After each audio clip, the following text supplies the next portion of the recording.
कहानी 50। मनोवृत्ति आरंभ। एक सुंदर युवती।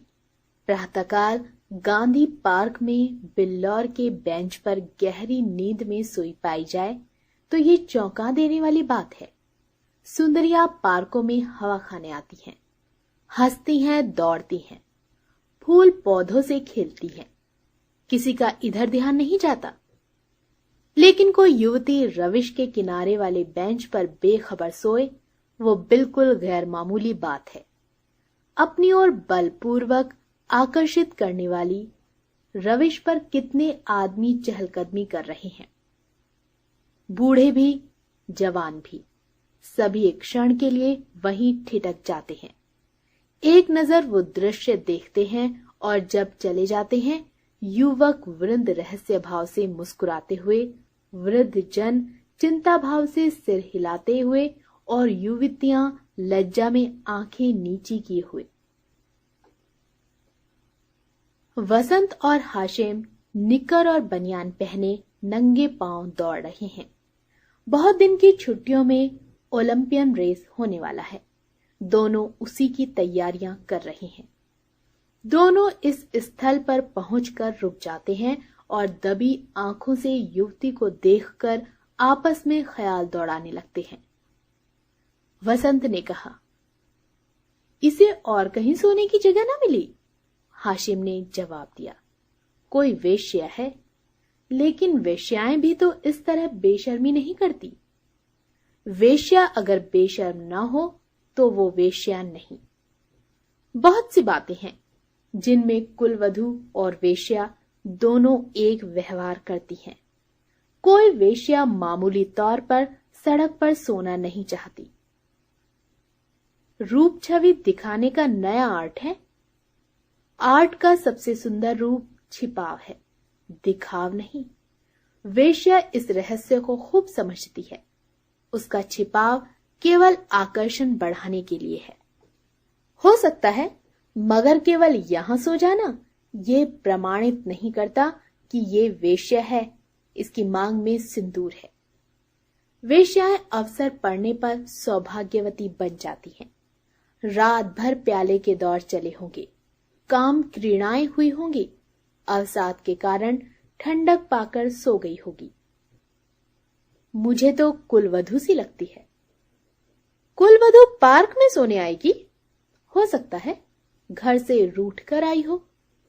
चलकर कुछ पूछ ही क्यों न लेते? निरे अहमक हो, बगैर परिचय के आप किसी को जगा कैसे सकते हैं? अजी चलकर परिचय कर लेंगे, उल्टे और एहसान जताएंगे। और जो कहीं झिड़क दे, झिड़कने की कोई बात भी हो, उससे सौजन्य और सहृदय में डूबी हुई बातें करेंगे। कोई युवती ऐसी बातें सुनकर चिढ़ नहीं सकती। अजी गत यौवनाएं तक तो रस भरी बातें सुनकर फूल उठती हैं। वो तो नव यौवना है। मैंने रूप और यौवन का ऐसा सुंदर संयोग नहीं देखा था। मेरे हृदय पर तो ये रूप जीवन पर्यंत के लिए अंकित हो गया। शायद कभी न भूल सकूं। मैं तो फिर भी यही कहता हूं कि कोई वेश्या है। रूप की देवी वेश्या भी हो, उपास्य है। यहीं खड़े खड़े कवियों की सी बातें करोगे? जरा वहां तक चलते क्यों नहीं? तुम केवल खड़े रहना। पाश तो मैं डालूंगा। कोई कुलवधू है? कुलवधू पार्क में आकर सोए तो इसके सिवा कोई अर्थ नहीं कि वो आकर्षित करना चाहती है, और ये वेश्या मनोवृत्ति है। आजकल की युवतियां भी तो फॉरवर्ड होने लगी हैं।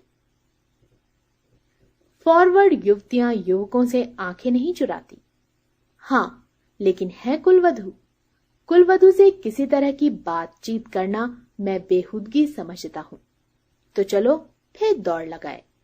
लेकिन दिल में वो मूर्ति दौड़ रही है। तो आओ बैठो।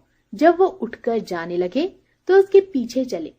मैं कहता हूं वेश्या है और मैं कहता हूं कुलवधू है। तो 10-10 की बाजी रही। दो वृद्ध पुरुष धीरे धीरे जमीन की ओर ताकते आ रहे थे, मानो खोई जवानी ढूंढ रहे हों। एक की कमर झुकी, बाल काले, शरीर स्थूल, दूसरे के बाल पके हुए पर कमर सीधी, इकहरा शरीर, दोनों के दांत टूटे पर नकली लगाए, दोनों की आंखों पर ऐनक, मोटे महाशय वकील है, छरहरे महोदय डॉक्टर। वकील, देखा, ये 20वीं सदी की करामात है। डॉक्टर, जी हां देखा। हिंदुस्तान दुनिया से अलग तो नहीं है, लेकिन आप इसे शिष्टता तो नहीं कह सकते। शिष्टता की दुहाई देने का अब समय नहीं है। किसी भले घर की लड़की वेश्या है साहब, आप इतना भी नहीं समझते। वेश्या इतनी फूहड़ नहीं होती और भले घर की लड़की फूहड़ होती है। नई आजादी है, नया नशा है। हम लोगों की तो बुरी भली कट गई, जिनके सिर आएगी वो झेलेंगे। जिंदगी जहन्नुम से बदतर हो जाएगी। अफसोस, जवानी रुखसत हो गई, मगर आंखें तो नहीं रुखसत हो गई। वो दिल तो नहीं रुखसत हो गया। बस आंखों से देखा करो, दिल जलाया करो। मेरा तो फिर जवान होने को दिल हो रहा है। सच पूछो तो आजकल के जीवन में ही जिंदगी की बहार है। हमारे युवकों में तो कहीं कोई सूरत ही नजर नहीं आती थी। आज तो जिधर जाओ हुस्न ही हुस्न के जलवे हैं। सुना, युवतियों को दुनिया से जिस चीज से सबसे ज्यादा नफरत है वो बूढ़े मर्द हैं। मैं इसका कायल नहीं। पुरुष का जौहर उसकी जवानी नहीं, उसका शक्ति संपन्न होना है। कितने ही बूढ़े जवानों से ज्यादा कड़ियल होते हैं। मुझे तो आए दिन इसके तजुर्बे होते हैं। मैं ही अपने को किसी जवान से कम नहीं समझता। ये सब सही है, पर बूढ़ों का दिल कमजोर हो जाता है। अगर ये बात न होती तो इस रमणी को इस तरह देखकर हम लोग यूं न चले जाते। मैं तो आंखें भर देख भी न सका। डर लगा रहा था कि कहीं उसकी आंखें खुल जाएं और वो मुझे ताकते देख ले तो दिल में क्या समझे। खुश होती कि बूढ़े पर भी उसका जादू चल गया। अजी रहने भी दो, आप कुछ दिनों ओकासा का सेवन कीजिए। चंद्रोदय खाकर देख चुका, सब लूटने की बात है। मंकी ग्लैंड लगवा लीजिए ना। आप इस युवती से मेरी बातें पक्की करा दें तो मैं तैयार हूं। हाँ, ये मेरा जिम्मा, मगर हमारा भाई हिस्सा भी रहेगा।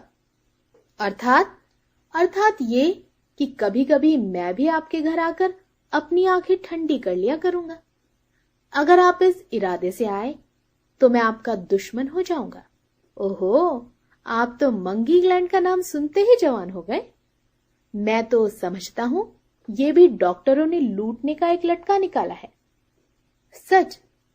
अरे साहब, इस रमणी के स्पर्श में जवानी है। आप हैं किस फेर में? उसके एक एक अंग में, एक एक चितवन में, एक एक मुस्कान में, एक एक विलास में जवानी भरी हुई है। न 100 मंकी ग्लैंड, एक रमणी का बाहुपाश।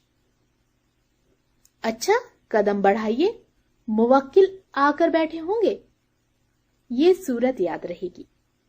फिर आपने याद दिला दी।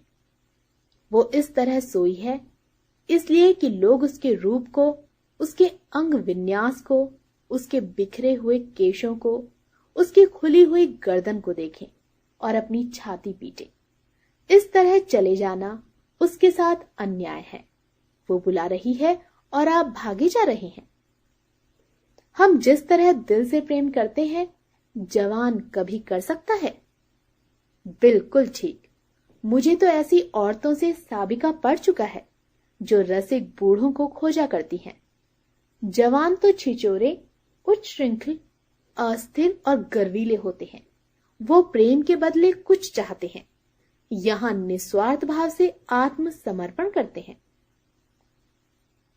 आपकी बातों से दिल में गुदगुदी हो गई, मगर एक बात याद रखिए, कहीं उसका कोई जवान प्रेमी मिल गया तो मिला करे। यहां ऐसों से नहीं डरते। आपकी शादी की कुछ बातचीत थी तो? हाँ थी, मगर जब अपने ही लड़के दुश्मनी पर कमर बांधे तो क्या हो, मेरा लड़का यशवंत तो बंदूक दिखाने लगा। ये जमाने की खूबी है। अक्टूबर की धूप तेज हो चली थी। दोनों मित्र निकल गए। दो देवियां, एक वृद्धा, दूसरी नवयौवना, पार्क के फाटक पर मोटर से उतरी और पार्क में हवा खाने आई। उसकी निगाह भी उस नींद की मारी युवती पर पड़ी। वृद्धा ने कहा, बड़ी बेशरम है। नवयौवना ने तिरस्कार भाव से उसकी ओर देखकर कहा, ठाठ तो भले घर की देवियों के हैं। बस ठाठ ही देख लो, इसी से मर्द कहते हैं स्त्रियों को आजादी न मिलनी चाहिए। मुझे तो कोई वेश्या मालूम होती है।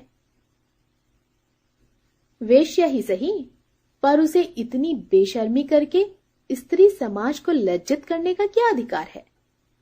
कैसे मजे से सो रही है, मानो अपने घर में है। बेहयाई है।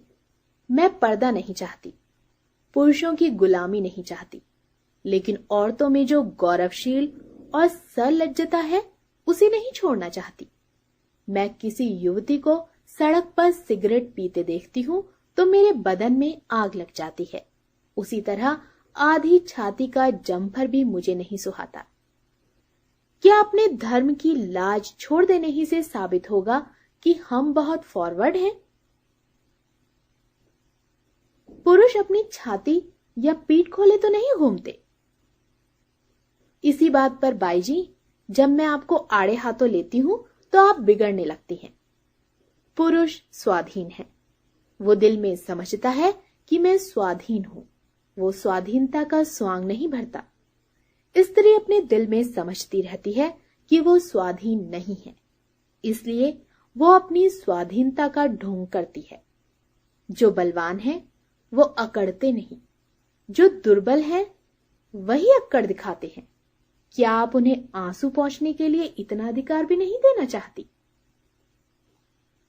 मैं तो कहती हूं, स्त्री अपने को छुपाकर पुरुष को जितना नचा सकती है, अपने को खोलकर नहीं नचा सकती। स्त्री ही पुरुष के आकर्षण की फिक्र क्यों करे? पुरुष क्यों स्त्री से पर्दा नहीं करता? अब मुंह न खुलवाओ मीनू। इस छोकरी को जगा कर कह दो, जाकर घर में सोए। इतने आदमी आ जा रहे हैं और ये निर्लजा टांग फैलाए पड़ी है। यहां से नींद कैसे आ गई? रात कितनी गर्मी थी बाई जी, ठंडक पाकर बेचारी की आंख लग गई है। रात भर यहीं रही। कुछ कुछ बदती हूं। मीनू युवती के पास जाकर उसका हाथ पकड़कर हिलाती है। यहां क्यों सो रही हो देवी जी? इतना दिन चढ़ाया है, उठकर घर जाओ। युवती आंखें खोल देती है। ओह, इतना दिन चढ़ाया? क्या मैं सो गई थी? मेरे सिर में चक्कर आ जाया करता है। मैंने समझा शायद हवा से कुछ लाभ हो, यहां आई, पर ऐसा चक्कर आया कि मैं इस बेंच पर बैठ गई और फिर मुझे कुछ होश न रहा। अब भी मैं खड़ी नहीं हो सकती। मालूम होता है मैं गिर पड़ूंगी। बहुत दवा की, पर कोई फायदा नहीं होता। आप डॉक्टर श्यामनाथ को जानती होंगी, वो मेरे ससुर हैं। युवती ने आश्चर्य से कहा, अच्छा, वो तो अभी इधर से ही गए हैं। सच? लेकिन मुझे पहचान कैसे सकते हैं? अभी मेरा गौना नहीं हुआ है। तो क्या आप उनके लड़के बसंतलाल की धर्मपत्नी हैं? युवती ने शर्म से सिर झुकाकर स्वीकार किया। मीनू ने हंसकर कहा, बसंतलाल तो अभी इधर से गए हैं। मेरा उनसे यूनिवर्सिटी का परिचय है। अच्छा, लेकिन मुझे उन्होंने देखा कहाँ है? तो मैं डॉक्टर को खबर कर दूं? जी नहीं, मैं थोड़ी देर में बिल्कुल अच्छी हो जाऊंगी। बसंतलाल भी वहीं खड़ा है, उसे बुला दूं? जी नहीं, किसी को न बुलाइए। तो चलो, अपने मोटर पर तुम्हें तुम्हारे घर पहुंचा दूं। आपकी बड़ी कृपा होगी। किस मोहल्ले में है? बेगमगंज। मिस्टर जयराम के घर। मैं आज ही मिस्टर बसंतलाल से कहूंगी। मैं क्या जानती थी कि वो इस पार्क में आते हैं। मगर कोई आदमी तो साथ ले लिया होता।